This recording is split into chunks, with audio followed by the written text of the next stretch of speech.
যেই মা নিয়ে আমি আপনাদের সামনে বলতেছি, ওই মা ছোট্টবেলায় নিজে না খাইয়া না দাইয়া তোমারে খাওয়াইছে। ওই মা নিজের কথা না চিন্তা করিয়া তোমারে বড় বানাইছে। তুমি যুবক, আজ সেই মায়ের কথা শোনো না, বাবার কথা শোনো না। ওই বাবা ভ্যান চালাইয়া চালাইয়া তোমার পড়ালেখার খরচ দিয়ে বাবা তোমারে মানুষ করে ফেলেছে। আজ তুমি চাকরি করো, বাবার খোঁজ নাও না, মায়ের খোঁজ নাও না।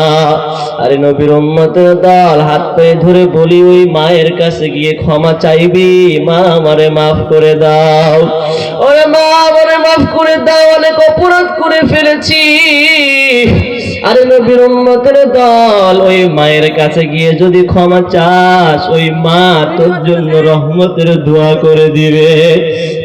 আরে নবীর উম্মতের দল, এই জন্যই তো বলি, পিতা মাতার সাথে খারাপ ব্যবহার করিও না। আরে নবীর উম্মতের দল, আল্লাহর রাসূলের সাহাবী হযরতে আলকামা রাদিয়াল্লাহু তাআলা আনহু মৃত্যু শয্যায় সজ্জিত হয়ে গেছে। আল্লাহ রাসূলের সাহাবী জবানে কালেমা জারি হয় না রে, এই খবর সাহাবীরা বিশ্বনবী জনাবে মুহাম্মদুর রাসূলুল্লাহ সাল্লাল্লাহু আলাইহি ওয়াসাল্লামের কাছে পৌঁছানো হলো। সাহাবীরা ডাক দিয়ে বলে, ইয়া রাসূলুল্লাহ, ইয়া হাবিবাল্লাহ, আপনার সাহাবী হযরতে আলকামার জবান দিয়ে কালেমা জারি হয় না।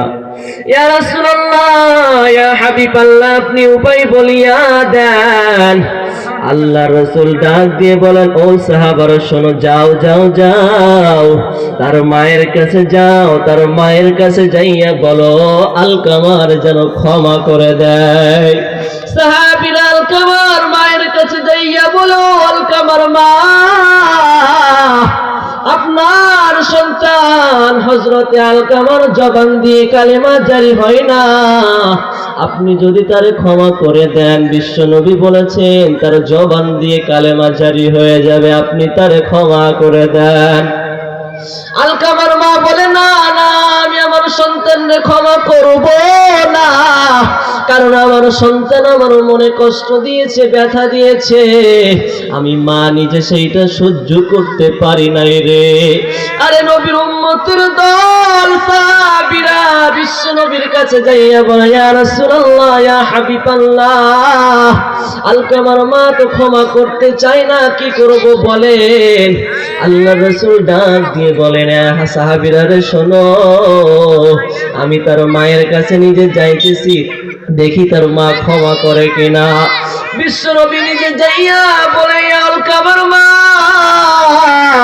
আপনার সন্তানের জবান দিয়ে কালেমা জারি হয় না, ইন্তেকালের সময় দয়া করে তাকে মাফ করে দেন। আলকামার মা ডাক দিয়ে বলেন, ওরে পয়গম্বর, না না না, আমি আমার সন্তানকে ক্ষমা করতে পারবো না।